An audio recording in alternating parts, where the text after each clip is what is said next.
Okay, let's start with a phrase that you literally cannot escape right now. Hmm. It's everywhere. You go to Davos, it's on the banners. You read CEO letters, it's in the first paragraph.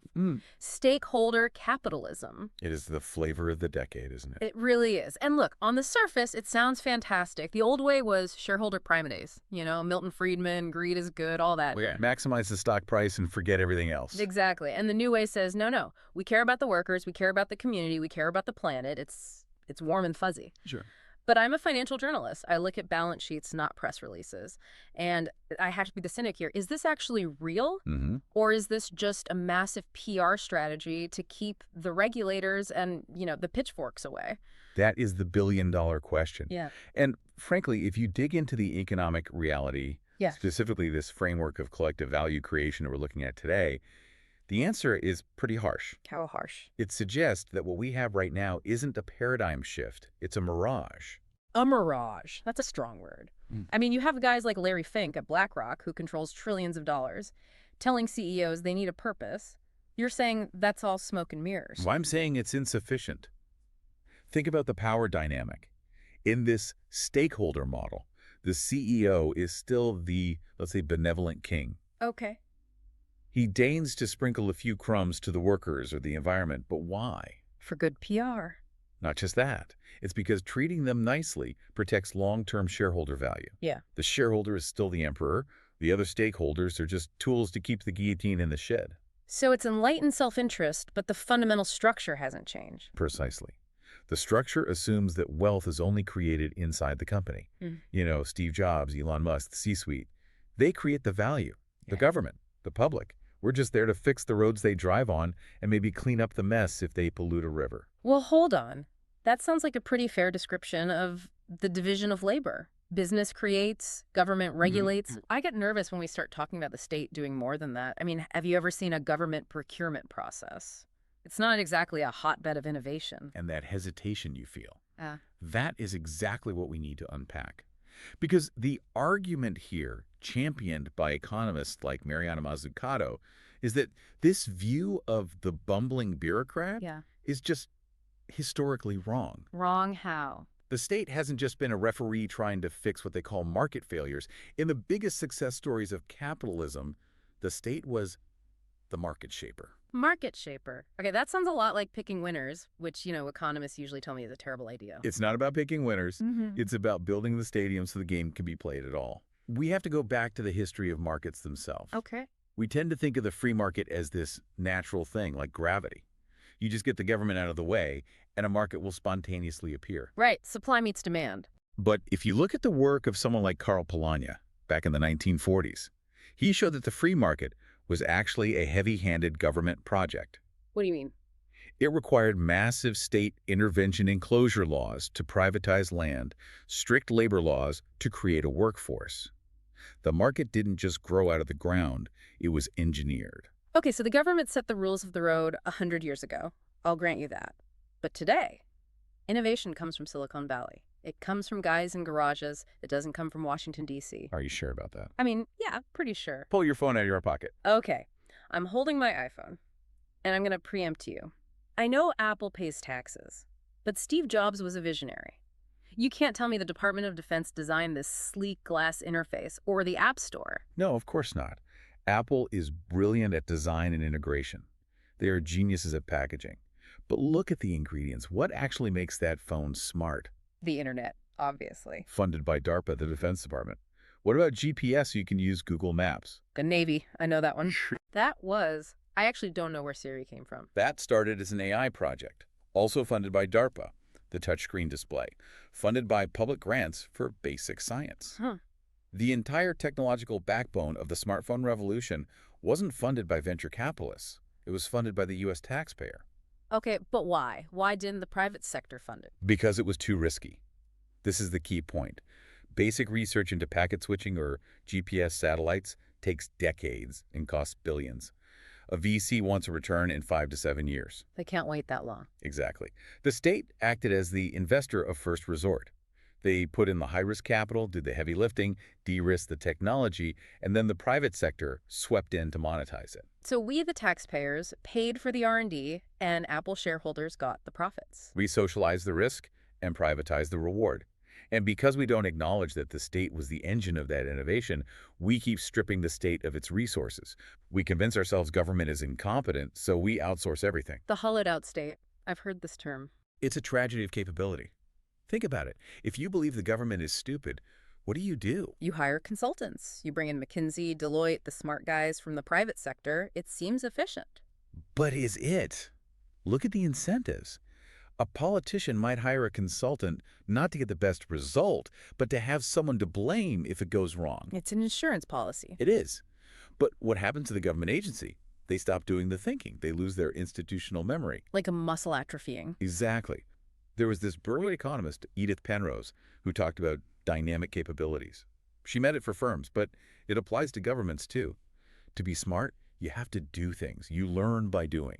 And if you outsource everything, You lose the ability to manage complex missions. so when the next crisis hits, say a pandemic, you don't have anyone inside the building who knows how to run a logistics network. You just have a Rolodex of consultants. And you end up overpaying for PowerPoints instead of solutions. Just compare that to NASA in the 1960s, the Apollo mission. Right. They didn't just write a check to Boeing and say, call us when you get to the moon. Yeah. NASA had massive internal expertise. They designed the missions. They managed the contractors. They were confident. They were a smart state. Okay, I'm with you on the history. NASA was impressive. But we aren't in the 60s anymore. The world is more complex. If we want a state that can actually shape markets today without turning into some Soviet-style bureaucracy, how do we do it? I don't want a department of everything. That's where we need a roadmap. And the framework we're looking at is called ROAR, R-O-A-R. It's a strategy for mission-oriented policy. I do love a good acronym. Walk me through it. Okay, so imagine we want to solve the green transition, not Yeah. just fix market failures, but actually get to net zero. The R is for route, directionality. Meaning. You don't just spray money around. You set a clear destination. We're going to decarbonize concrete, for example. Okay, so you pick the destination, but not necessarily the driver. Right. And that leads to organizations. This is crucial because this is where your fear of picking winners comes in. The state shouldn't pick one company and say, you are the chosen one. It shouldn't. It should build a decentralized network. You back the willing. You create an ecosystem where startups, universities, big firms can all collaborate on that route. So it's more like a portfolio approach. Which then requires A, assessment.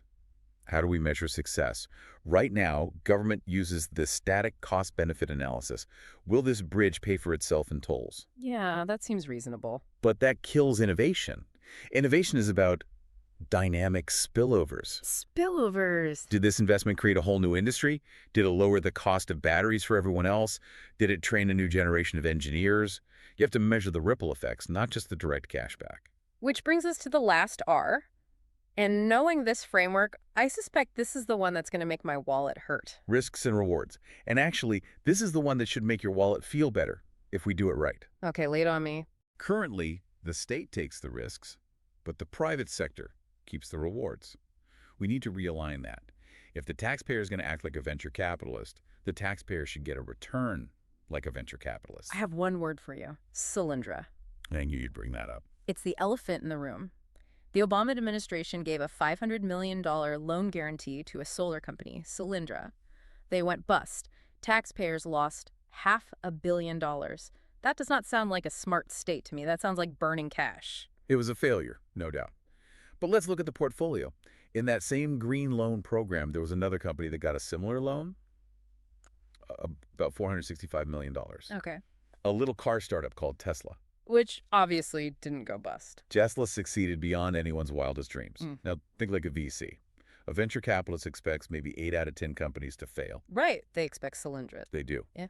But they count on the one home run, the Tesla, to be so massive that it pays for all the losses and makes a huge profit. That's the VC business model. The winners pay for the losers. But here is the tragedy of the American taxpayer. When Solyndra failed, we ate the $500 million loss. When Tesla succeeded, what did we get? We got the loan paid back. With a tiny bit of interest. That's it. Let me process this. We risked $500 million.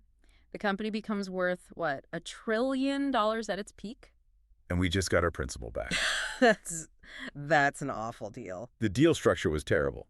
If the government had structured that loan like a smart investor, they would have said, okay, Elon, we'll give you this lifeline when nobody else will.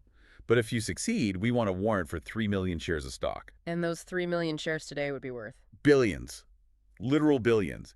Enough to pay for the Solyndra loss 10 times over, with money left to fund the next round of innovation. That is frustrating. We are basically playing the game with the worst possible strategy. Unlimited downside, capped upside. We are socializing the risks and privatizing the rewards. And until we fix that risk-reward piece of the RR framework, the public will always feel like they're getting ripped off. Because they are. Because they are. So how do we fix it?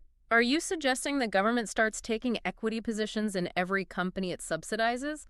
That sounds a lot like the government seizing the means of production. You're going to have people screaming, socialism. It's not socialism, it's capitalism. It's being a smart capitalist. Any private investor would demand equity for that level of risk. Why should the taxpayer be the only dumb investor in the room? Fair point.